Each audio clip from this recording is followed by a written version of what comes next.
Welcome to Happily Family. I'm Cecilia Hilke. And I'm Jason Hilke. And we're delighted today to have Todd and Cathy Adams with us.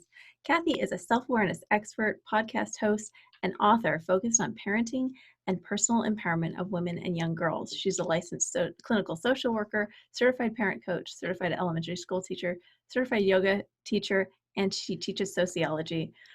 Todd is a co-host of the Zen Parenting Radio podcast, and he is a certified life coach who focuses on supporting guys in finding a healthy work-family balance. He focuses on marriage, parenting, career, self-awareness, and life enjoyment. Welcome, you both. It's great to have you. Thanks to have you guys Thank back you. again. It's so good talking to you again. Excited.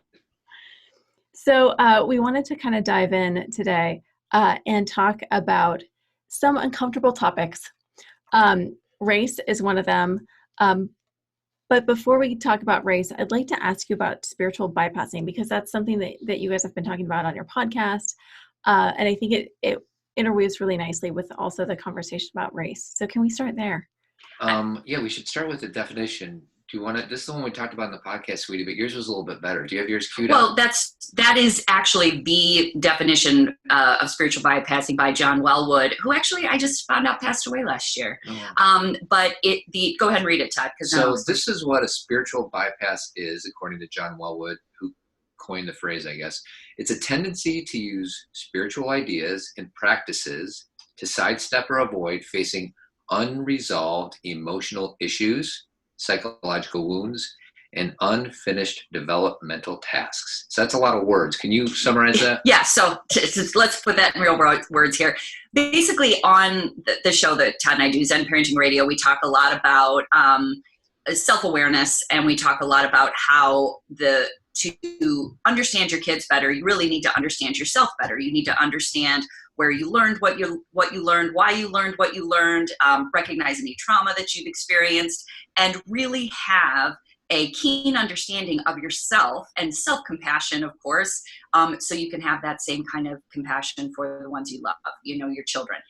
And what we have found is that there are people who love the jargon around spirituality, and they love ideas around spirituality, and sometimes it gives them this kind of natural high, like, wait, I'll just use the one that Todd said the other day. Worry pretends to be necessary, Eckhart Tolle told me, so I don't need to worry about anything, and I don't need to look at anything, and I don't need to consider this. I can just keep moving through my life.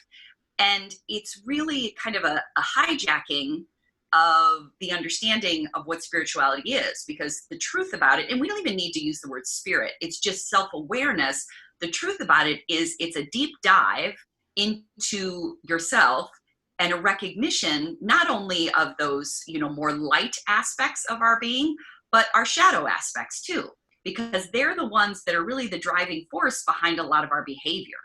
And so a spiritual bypass is when we're just going to focus on the light, and we're going to say, that's all I see. That's what the teachers told me to focus on. Everything is good. Or in this case, in regards to race, all lives matter.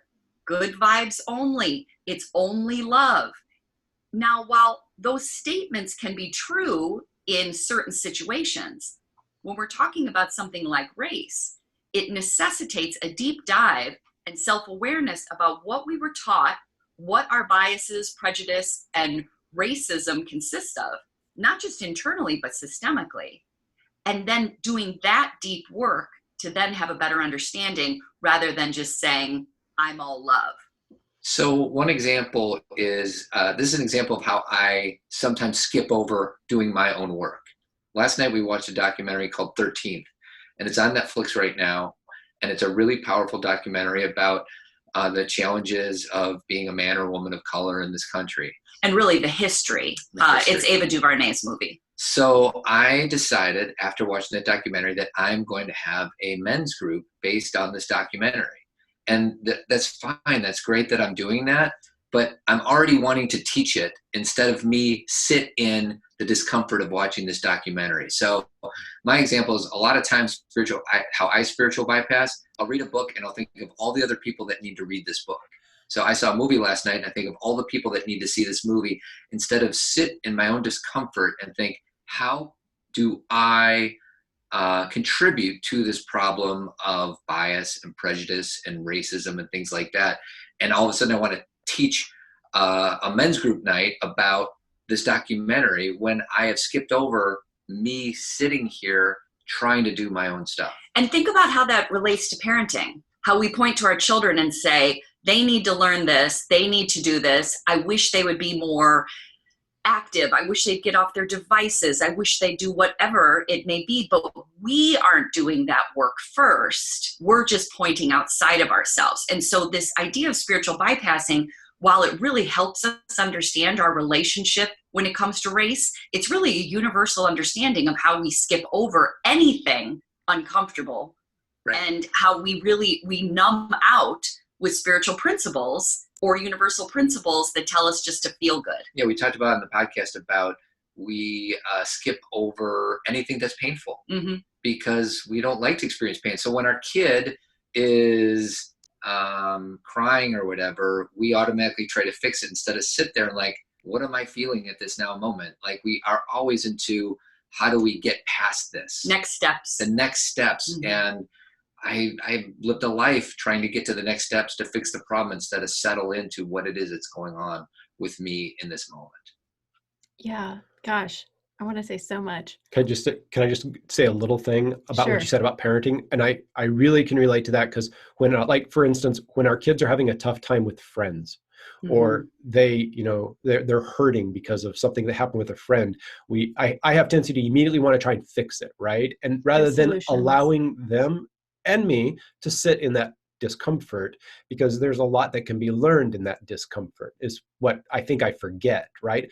For me to learn, but also for them to learn. And we try to protect our kids so much from pain. And I'm not talking just physical pain, like we're just like pain of growing up, right? And there's so much that we need out of that to grow up, I think. Yeah, and we're even in those moments trying to protect ourselves from our own pain of seeing our kid in pain. Yeah. That is like, often that's where I need to do my own work to deal with my own pain so that I can just be with them. Yeah. So this whole conversation about race then falls right into that, right? Like for me to then take that time to be in that discomfort, to be in that place of like, what is it that I'm doing? Introspection, look and see, how am I contributing to this? Why is it that I'm feeling the way I am? Just before we went on, I just told you, like, I've had a difficult time dealing with this. It's not because I mean, I've grown up with it, with the people I grew up with in my high school, like it was all around me in a number of different ways, and I care deeply about it, but I've really been uncomfortable and I haven't wanted to be in that discomfort, and I've just been avoiding. Like looking at the topic of race. Yeah.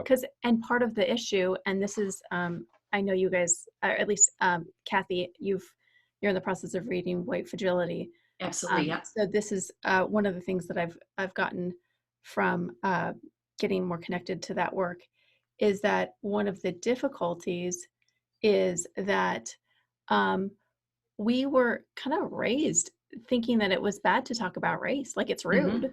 And even that racist, like being racist, like that's something, it's a binary. You've read this book and delved into the work. I want you to talk about racism and why that gets, and race, and why it gets so uncomfortable for us as white people to talk about.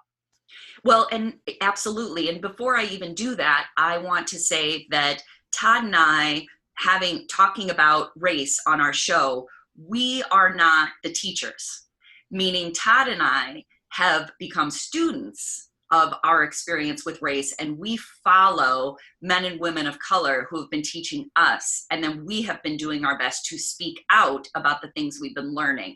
And I want to say that because every time we do a podcast talking about race, we say, here's what we're learning. We are in deep studentship right now when it comes to race. But what I will say is that one of the biggest things I've learned is that racism is not just about overt behavior or actions that we take.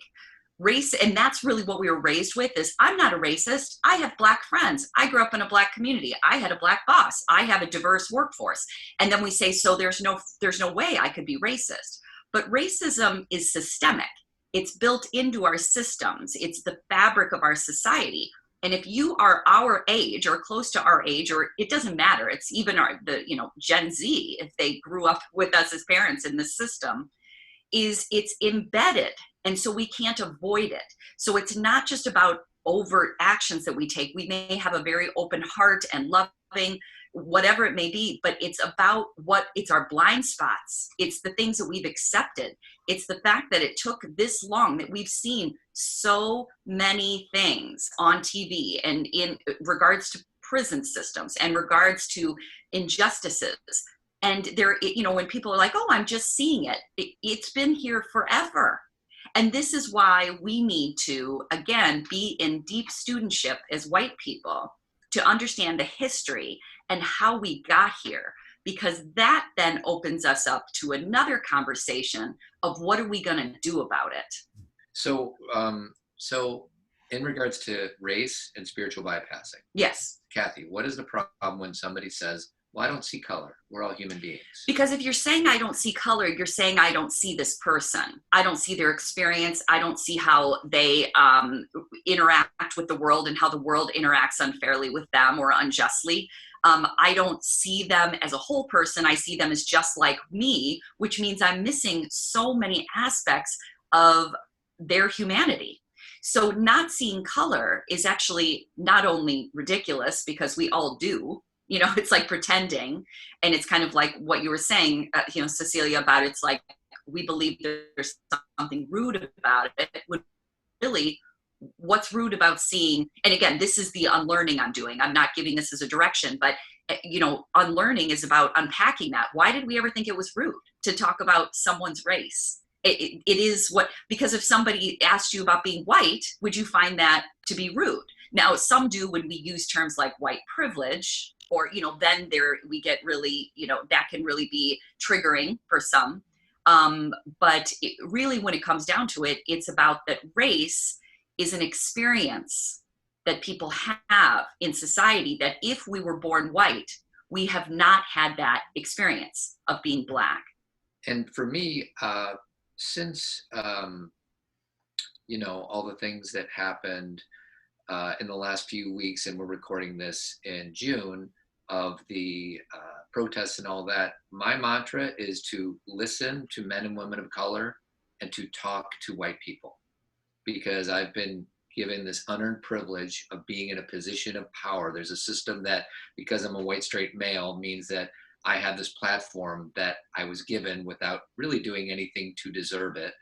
And I feel like my job is to talk to other white people and tell them and myself what I think we can do to make changes. Because if we leave all this to the men and women of color or any of the minorities, we're not going to get very far. This needs to happen with ourselves first, and then we can start working on it to change the system. We need to find a critical mass of, where we're all looking at this and understanding this and seeing this, the truth about our history and about how, the experience that people of color have in this country, so we can begin to make change. But if we deny it, if we don't see it, how do we change it? So that's the spiritual bypass. That's when we say it's all love, we're all okay, just good vibes. It's basically saying, I'm going to be silent about this. I'm going to turn away. And it's no different, even though right now race is what we're focusing on. It's very similar to how we turn away from our own challenges, our own trauma, and any issue. When we turn away, there's nothing we can do, and it becomes worse. So, yeah. And I would like to get to the point that I could talk about race as comfortably as I talked to my dad about him having a physical disability. Yes. He's in a wheelchair. He's been in a wheelchair for over 60 years of his life. That is how he moves through the world, or sometimes doesn't move through the world. If we just say to him, oh, I just see everybody as being able-bodied, he would that is part of his identity, and how he experienced, how he went to college, his relationship with my mom, how he had kids, all of these things are so interwoven. And it's still maybe a little uncomfortable to talk about disability, but it seems a little easier. And I would at least want to get that comfortable talking about race as I am talking about disability or gender or just so many topics that it's so much easier to shy away or to avoid from talking about. And Todd, when you talked about in your podcast that we can avoid talking about things and avoid looking at things when we are in the position of privilege. That's actually part of the system, is that when you're in that position, I can like just not look at that. Yeah, I mean, the example that comes up for me was very right along the lines of what you were saying. I remember as an adult, I was in my 20s, sitting around in an apartment downtown LA, having a conversation with a whole variety of people around the same age. And we had this topic about race came up, and I was having a conversation with an African-American male, and I was saying, yeah, I think I just see everyone as the same. And he looked at me and he said, that's the problem. That's a problem. And that's when I went, oh, and we talked about I walk out the door of that apartment in downtown LA, and, I don't think twice about it. I just go to my car and I drive off. For him to walk out that door in downtown LA, he is on alert in a way that I don't realize. And he is thinking about things that I didn't even think about. And that's when I started seeing my blind spots. And I think that's what's gotten me nervous about the conversation, is that I am afraid that I'm missing things because I have blind spots. And then I shut down. And we talked about this a little bit before we started, is I just shut down. And I'm afraid to say anything because I'm afraid I might have blind spots, and then I'm going to be speaking out of ignorance. So I'm trying to listen right now a lot. Yeah, and this is part of this discussion or any kind of discussion that's uncomfortable, is we have to be willing to mess up. We have to know that it's uncertain, and we have to know there's going to be missteps, and that when we get called out, that we have some humility around, like you just said, Jason, listening and saying, okay, well, let me back up and you help me understand. And then taking that not as a personal slight or as an offense. And again, that may be our first feeling, is defensiveness, because we're human beings. But the practice is realizing that we have an opportunity to become better people, to see everybody clearly, not to have this these rose-colored glasses of everyone is the same as me, but to actually understand someone's lived experience. And I think, Todd and I shared on our show when we were talking about this, our own fragility, in that, I'll just give one example of this. This last year we had a conference. We do a Zen parenting conference every year. And Tony Porter, who is a Black man, was one of our speakers. He works, he's a CEO of A Call to Men. And on one of our calls, because we talked to him throughout the year, he was saying, talk to me about the diversity of your crowd and, the audience and who will be there. And we have a primarily white audience. And we kept saying, but Tony, we talked about race last year and we have these speakers and we're having you and we're doing this. And he's like, I'm not talking about the speakers. I'm talking about your audience and who you are, doing your best to bring into this conversation. And my initial response was like, but look at all the things we're doing. But that's fragility. That's my fragility. That's me saying, as one of my teachers said that I love, you trying to get a cookie for, this work well done, when really we have to stay open-minded about, but it's still not enough, because if you look at our audience, it's not that diverse. I mean, somewhat, but not enough. Yeah, we're in our safe white bubble. Yeah. And Tony challenged us saying, get unsafe. And how are you going to intentionally? And when you say the word unsafe, what do you mean by that? Because that could be taken the wrong way. It's just easier, not unsafe. It's easier for us to say, you know what, Tony, we just put the podcast out and whoever listens to it is whoever listens to it. And we have no control whoever listens to our podcast or registers for our conference. And that's just that's a cop-out for me to say that. And I need to own that. And if our message has any value, it should be valuable to men and women of all races. And how are we going to intentionally bring value to not just white suburban moms, but to everybody? Yeah, and speak to the differing experiences, because to your point, Cecilia, you were talking about ableism or able-bodiedness, And it's very similar. We're very involved in the LGBTQ community. We have members of our family that are part of the community, so we consider ourselves part of the community. And my dad also had some issues, as far as, we have mental wellness in our family. There's a lot of things we have practiced talking about that we have done that messy work already. At our last conference, we talked about transgender and pronouns and all this learning. And this is just another piece of that the part of us that has difficulty is the shame that we haven't done it earlier. There's a lot of shame with this. And the shame is we've been seeing it and looking away and thinking it's not our problem. And now if it be that it's our 80th awakening, the shame keeps me from saying, now we're awake. Like there's part of me that's like, there's a should have, but that's part of the messiness, is feeling that and sitting in that. And if we, just like you said, if we've done this work in other areas, this is another area where we need to become more conscious of all communities, not just our own. Yeah. Yeah. Okay. So, I'll bring this back around to something that I kind of started our conversation with before we started recording, was that, I said, like, I'm kind of tired. Like, we've had a lot happening in the world, right? Yes. I mean, I won't go through everything, but like worldwide pandemic, just that alone, on top of what we're talking about with race and police brutality and lack of leadership in the country, and it just goes on and on. And I just got to this point where I'm like, like it's just another thing. And I wonder, for parents that are listening to this, if it might be a similar experience. That I wonder if, as a parent, they're like, I already have all this stuff I'm trying to do differently as a parent. Like, I'm already trying to raise my kids, and like now I got to figure out how to talk about race. Like, I don't know what to do. And I'm wondering if you could talk a little bit about that, or if you have anything you could say about that, mostly for the parents. I'm really, that's what, not for me here, but more for the parents that are just feeling kind of overwhelmed. Yeah. Like feeling some compassion fatigue. Yeah. Yes. Yeah. I think where I go with that, Jason, is me too. I hear your tiredness. And when I think about that, for whatever reason, I have this picture in my mind of an African-American single mom trying to raise a black son in this world. She's tired.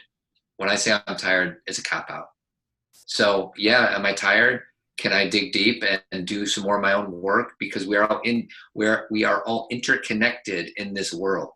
What affects somebody in the inner city of Chicago affects me, directly or indirectly. So I totally hear you. I've said, you know what, can't we just focus on something else for today? Maybe, but it's just a cop out for me when I say that. So I guess I'm in alignment with what you're saying. And then now's the time when we get to work, because as a white straight man in this world, I don't feel like I have permission to say, I don't want to look at that anymore. Even though I will own the fact that Freddie Gray and George Floyd, it took me a while and Ahmaud Arbery, just a devastating video. Trayvon Martin, Breonna Taylor. The list goes on. I, as a white straight man, didn't look at those videos because I'm like, it's just going to drag me down. I've committed to myself to no longer say that. I'm going to watch these horrific videos because it's unfair for me not to, and for that to impact me. And how am I going to show up when I have a bunch of white friends telling racist jokes? Yeah. Am I going to say something? Because God forbid I get uncomfortable. My friends think a little bit less of me because I'm going to stand up and say, dude, that's not cool. That's what wakes me up, is, am I going to have the strength to do something like that? And some of the times I don't, and I cop out, and I'll try my best to be compassionate towards myself when I do that, but I'm less likely to do that now. Well, and can we build in a framework, something I know we've taught, because we've been with you guys for a while, or we've done some of these, conversations with you. And we always talk about self-care. Like, self-care is really important. And again, I always like to frame self-care, because sometimes we think it's the manicure or the vacation.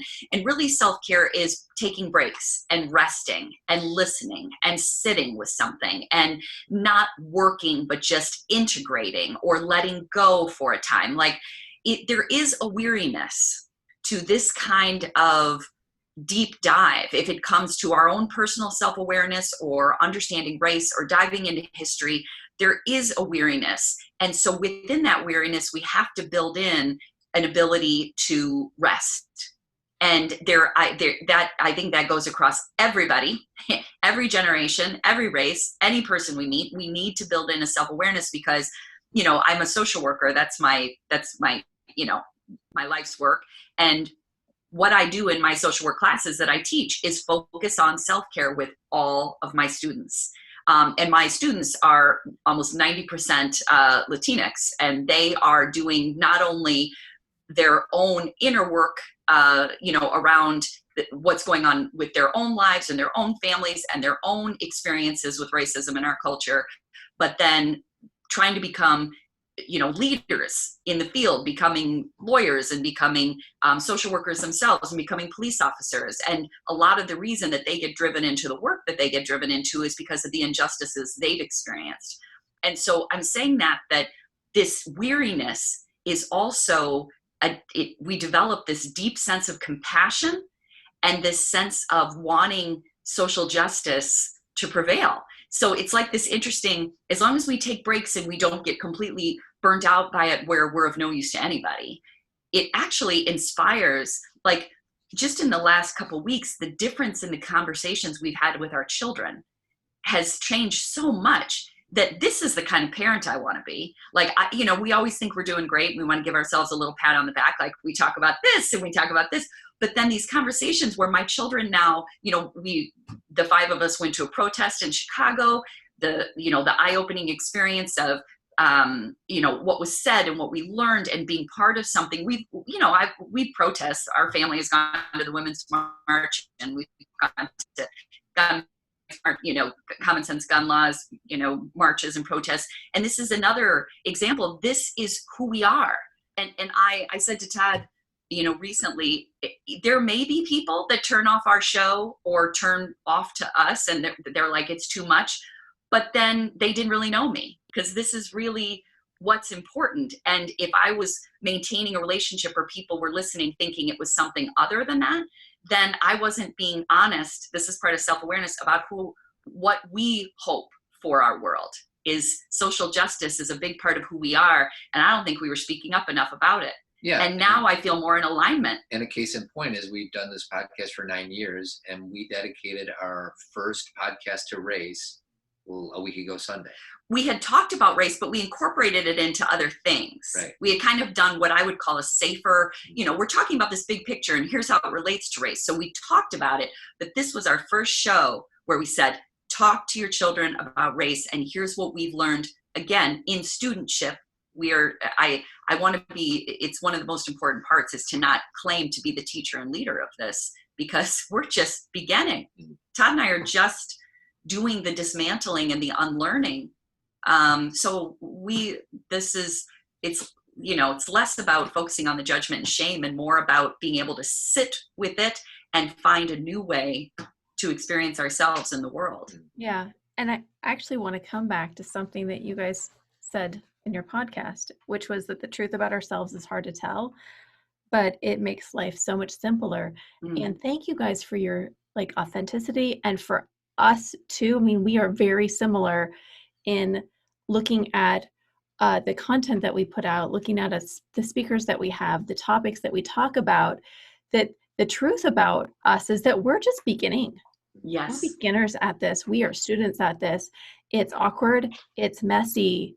We're going to make mistakes. We got to be open to listening and to what feedback people have. It's scary sometimes. I analyze text messages that I send to Black friends so much more now. And oh my gosh, I'm going a little nutty. But the truth about it is that we're just beginners and nobody gets upset when their 1-year-old wobbles and falls down when they're trying to learn how to walk. Nobody's freaking out. So if I can treat myself like a 1-year-old and know that I'm going to fall down, I don't need to freak out. Give myself a little compassion, give other people a little compassion. That's the truth. And it's simple. And I don't have to be any more educated or any more elevated than how I am. I'm just kind of imperfect Cecilia doing the best that she can with what I was given, with where I was born, with, where I am right now. So I think that gives me like some grounding.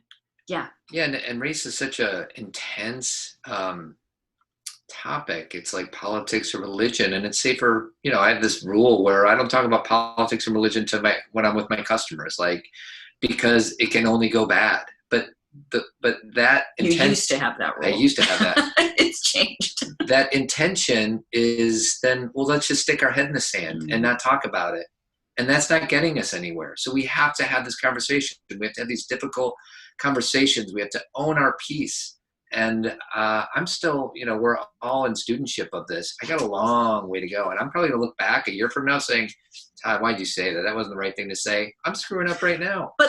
But when you get called out, because you will, and Todd and I get called out a lot, even prior to this, if it be about things at the conference, it wasn't always about race either. It was like we did, just as an example of how you get called out about a lot of things, we did we focused a lot on, like I said, transgender awareness at this last conference, and we did a sex education talk, and it was brought to our attention by a lot of some of the people in the audience who are transgender, that it was a very it didn't really include them in the conversation. And, boy, girl, man, woman. Yes, and they, and even though we talked about a few things here and there, it was the same thing. It was kind of like we weren't fully, we hadn't seen, our blind spots were still there. But how will we grow unless we get called out, right? And I know sometimes it's uncomfortable when we see people get called out in extreme ways, and I've watched that too. But I think our willingness to say, you're right, I'm listening, I'm here, and I will keep practicing, because it is a practice. I will keep showing up. And that's when we talk about things getting messy and uncomfortable, again, and I'll take it back to parenting. Isn't parenting so freaking messy and uncomfortable? Just when you think you've got it, and then it changes, and then you have to talk about all these things with your kids, and it's messy and uncomfortable. So us as parents, we're getting a lot of practice of messy, of stepping on things or not saying things or avoiding things or speaking. And so we actually, the foundation, we're building some muscles in handling being called out, and because the alternative is stepping aside and being silent, and that's when you have to choose between the two. We have to be willing to live in that uncertainty, which we've learned from the pandemic too. It's all threaded together, isn't it, you guys? Well, there's a quote. Who gave that quote about pandemic and now protests and George Floyd, like 2020, what an awful year. And then there was a great meme going around saying, maybe this is the year we've been waiting for. Yeah. Maybe this is the year where we all woke up and said, oh, life is uncertain. Oh, everybody is valuable. Oh, we need to speak up about what's most important. Like, maybe we will look back at this, let's decide to have a conversation 2 years from now again, you guys, and be like, let's look back at 2020 and see how much we grew. It's a bit of a spiritual bypass to be like, this is all perfect. I don't do that kind of like everything happens for a reason thing, because I think we have to live in it first. But I think in hindsight, it's kind of like Todd and I said on a show, it's like you're in a tunnel and you can see the light, but you got to go through the tunnel. There's no way there but through. Mm-hmm. And so we can't jump to the light too fast, but we can know it's there, and that we'll get through it together. We're in this together. We're not against each other. We're together. So I appreciate what you've been saying about just to kind of, I was going through in my head as you were talking about how we are doing this together. Yeah. And so much of what you've said of us doing the work on ourselves, being willing to make mistakes, being compassionate to ourselves and to others, recognizing that we need to do this work for ourselves as parents in order for us to show up for our kids. And yeah, it's another thing to do, but you know what? It's a good thing to be doing. And I appreciate that, calling that out, for what it is, Todd. It's like, really like, yeah, I get it. You're tired, Jason. So step up. Yeah, like that's fine. And you can be tired and then set that aside. And, what are you going to do? And so I was curious if you had a couple things you could say to parents, because I know you covered it in your podcast, but resources resources, or like okay, as a parent, great, I am going to step up. I am going to do my own work. I am going to do something about this. What can I do? Where do I start? Where do I start with this? Because I see things going all over. Like, there is so much out there right now, and I don't even know where to start as a parent. So if you were to give a parent a direction, what would you say? It's a great question, and there's a zillion answers. For me, it's starting with informing yourself, informing myself. This documentary we talked about last night, 13, White Fragility. One thing you could do is start empowering yourself with information. Another thing is, Brian Stevenson, who's another one of our amazing teachers, he's like, the reason a lot of white people are scared of black people is because they're not in their vicinity. So we need proximity. And be intentional. How can I be in proximity to better understand what it's like to be a man or a woman of color? There's that Medium thing that says 75 things white people can do to be an anti-racist or something like that. That's what I was actually going to point that out, is that I think one of the first things is recognizing that you're not just talking about racism, you're teaching your children how to be anti-racist. That language has been, I know that Ibram X. Kendi wrote a book. He's got 2 or 3 books and a book for children about how to be an anti-racist. And I'm not sure if he coined the term anti-racist. Again, I'm trying to make sure I give people credit where credit's due here. But just that shift from, I'm not going to talk to my kids about racism. I'm going to talk to them about how to be an anti-racist. And what that starts with, like Todd said, is us personally having an understanding of the history, so we can maybe push back on a little bit of what's not being taught in schools or is being taught in schools that isn't completely giving the full picture. Like, just an example, really quick one. We hold up MLK and everybody talks about MLK and people post quotes about MLK, but in the time of MLK, when he was doing the work he was doing, he was one of the most hated men in America. And there was like a 23% support for him. So for us to be like, yay, I would have been protesting then, but are you protesting now? Or are you speaking up now? Because a lot of us look at that time with again, rose-colored glasses, and that kind of conversation with our children. Now we have teenagers, 17, 15, and 12, almost the third one's almost a teenager. So they have been more educated than Todd and I have been. When we brought up, for example, to answer your question, when something's going on, like when this happened with George Floyd, and even a few days prior to that with the Amy Cooper situation, which was her calling the police on a man of color who had just asked her to leash her dog, and then Breonna Taylor. There were many things in succession that happened. But I asked the girls, do you know what's been going on? And they're like, oh yeah, this has been going on, because they're following influencers, YouTubers who are talking about these things. So also allowing our children to tell us what they're hearing, because my girls have been they have given me a lot of information I didn't have, new resources. For those of you who have younger children, one of the things that Todd and I totally dropped the ball on, which we've discussed at length, is having more books, media, any kind of tech in your home that centers a person of color as the protagonist. And not just as the protagonist who's fighting race issues, but as a person of joy with everyday experiences, having your children have role models other than just the Disney characters. Do you know what I mean? Like, we had, Tiana, and we had Moana, and we had Dora the Explorer, but it was so general that it didn't get to the core. Like, we just didn't have enough. And it's almost like the fact that we watched Tiana and we had Dora, I'm like, oh, all right, no more work now on racism. We're doing our thing. Like, we got it. And it's such a shallow, surfacey way to go about it. I keep bringing up the word intentional, but we have to be intentional with this, because I was brought up by my parents not to talk about race, so I'm just doing what my parents taught me to do. Well, I now know better, so I'm going to do better. That's right. And that's what this said.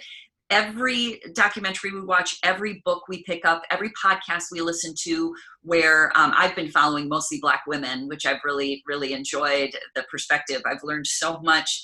And the more we do that, the more comfortable we become, the more informed we feel, and the more authentically we can talk to our children about race. 1619 is a podcast, and I'm going to give you an example of how I'm spiritually bypassing everybody that's listening to this. It's a really wonderful podcast about the history of African Americans, and I've only listened to the first 2, and it's been out for like a year. So I'm like, hey, listen to this podcast. Like, forget about you guys listening to it. I need to take the time to listen to this amazing podcast. So although I want to give that resource to the audience, once again, it's here I am bypassing my own work. So going back to your question though, about how do we help, parents, again, the first thing is our own work, our own self-awareness, our own willingness to listen. But then it's like we said, incorporating that into conversations. Talking about race should be as important as talking about sex ed, as important as talking about our educational experiences, as important as talking about the activities we're going to be involved in. It should be a part of our conversation in helping raise healthy, well-rounded, compassionate, open-minded people. So it's just incorporating that into, and again, it does go back to what we said before about, yes, it's one more thing, but it's beyond necessary. It's urgent. It's urgent. It's an emergency. And this is what Black Lives Matter means. It's not about a disregard of anyone else. It's saying this is where we need to focus our attention today. And again, be in studentship and be a listener, lead by speaking out, but follow the lead of others who have been leading the way the whole time. It's great stuff you guys have to say about a very sensitive topic, and I appreciate your transparency around this and your willingness to, to really talk genuinely about this. As we're wrapping up, I want to make sure that, if you've had a couple big asks actually in our conversations here, but do you have a big ask that people could just walk away with? I mean, there's a number of things we've talked about doing, but do you have like a big ask for the folks here in the audience that our final word, or any final words? Yeah. I'm going to say a phrase, and Cathy, I want you to explain my phrase. Okay, I can't wait to hear it. My phrase is do your own work. Mm-hmm. Yeah, I mean, I guess the thing that, Todd and I have been doing Zen Parenting Radio for about 10 years. It's been a decade. And I think that there's many common themes, but the most important one is the self-awareness piece, that everything starts with you, and that we're very used to pointing our fingers and saying, I want peace in the world, other people, but is there peace that we're experiencing in ourselves? Or I want other people to lead and speak up, but are we doing that? Or I want children to have a better understanding of whatever it may be, but are we doing that work first so we can offer that to our children and they can then offer it to people going forward? It really is a ripple effect. So I like that. Todd, I thought you were going to say something about men's work. Well, I could talk about that. I mean, I know we're trying to finish up. It's just I thought he would say, men, do your work. White, straight men, do your work. Honestly. Like I am with you. There's times when I don't do my own work either. But I feel like we could make such a bigger impact so much faster if the people in power in this country, which are white, straight men, to step up. Because if we leave this to women or minorities, it's going to take so much longer. If we decide to do our work, the world will change so much faster. And, and I run a men's group, and we do a virtual meeting every Wednesday night. Anybody listening is more than welcome to do it. Go to tribemensgroup.org. Love to have a conversation with anybody and everybody. Oh, you guys have such good stuff. I love talking to you. How could other people find out about, all that you have? Podcast. You've got the men's group, you've got your podcast, you got your conference in Chicago area. Everything you say is just like gold. How could people find out more about that online? I think the easiest thing to do is to go to zenparentingradio.com, because that is where everything is. We also have, similar to, I know you guys have the Village, we have something called Team Zen, which is a virtual community where we have these conversations, we answer questions live.